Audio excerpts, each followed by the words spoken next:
Manipur State Rural Livelihoods Mission MSRLM Jiribam District na NGAKLOU PIRIBA Community Based Organization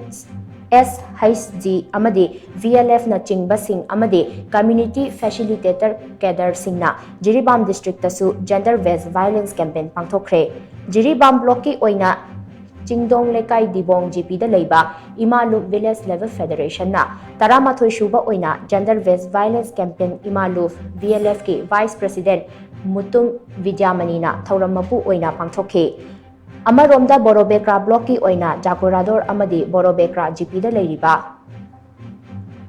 Gaukhal VLF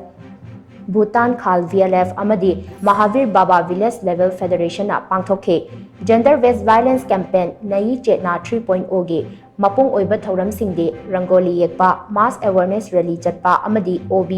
EC SHG member amadi CF Cadre sing wasak lominabana oikhe